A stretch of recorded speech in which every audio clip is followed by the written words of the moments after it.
Hello everyone, welcome to my channel Law of Conjury. I am Dia. So in today's discussion I am going to discuss about the writ of habeas corpus.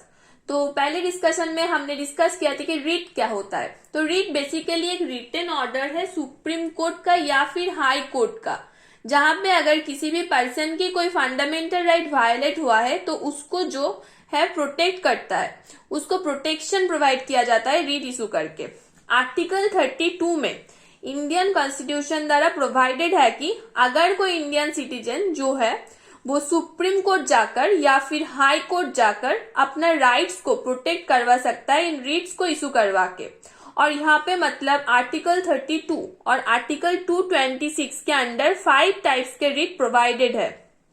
तो आज की discussion है the writ of habeas corpus, जो कि सबसे पहला writ है।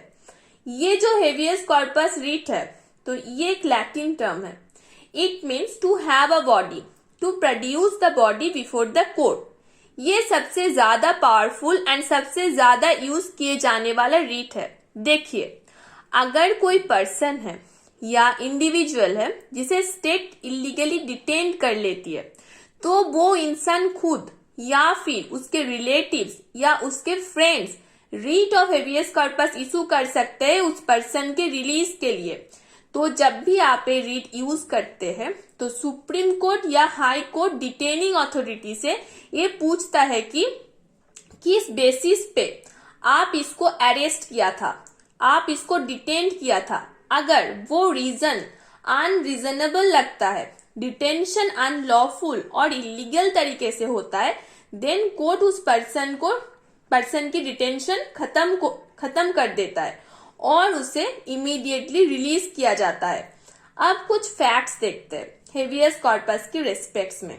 तो द सुप्रीम कोर्ट और high court can issue this writ against both private and public authorities. तो यहाँ पे जो ये रीट है ये दोनों अथॉरिटीज, चाहे वो प्राइवेट पर्सन हो या फिर पब्लिक अथॉरिटी हो, दोनों की अगेंस्ट में ही इशू कर सकता है हाई कोर्ट और सुप्रीम कोर्ट। नाउ ये जो रिट हेबियस कॉर्पस है ये कुछ सर्टेन सिचुएशन में, कुछ सर्टेन कंडीशन में इशू नहीं किया जाता है, एप्लीकेबल नहीं किया जाता है। तो फर्स्ट है जहां पे डिटेंशन आपका लॉफुल होता है। हेबियस कॉर्पस का रिट तभी इशू होगा जहां पे आपका डिटेंशन अनलॉफुल और इलीगली किया गया हो। बट जहां पे डिटेंशन लॉफुल है वहां पे हेबियस कॉर्पस की रीट एप्लीकेबल नहीं होगा।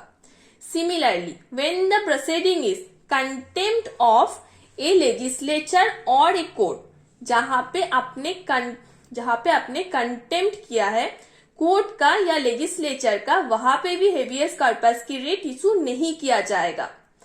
Next, detention is by the competent court. अगर कॉम्पिटेंट कोर्ट ने डिटेन किया है तो उस केस में भी हेबियस कॉर्पस की रीट इशू नहीं किया जाता है।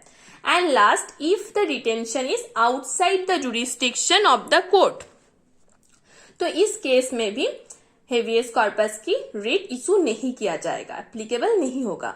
अब एक केस लॉ है रुदलसा वर्सेस स्टेट ऑफ बिहार। तो इस केस में क्या हुआ था कि एक इंसान जो ऑलरेडी अपना सजा कंप्लीट कर चुका था उसे एक्स्ट्रा 14 साल के लिए इम्प्रिजन किया गया।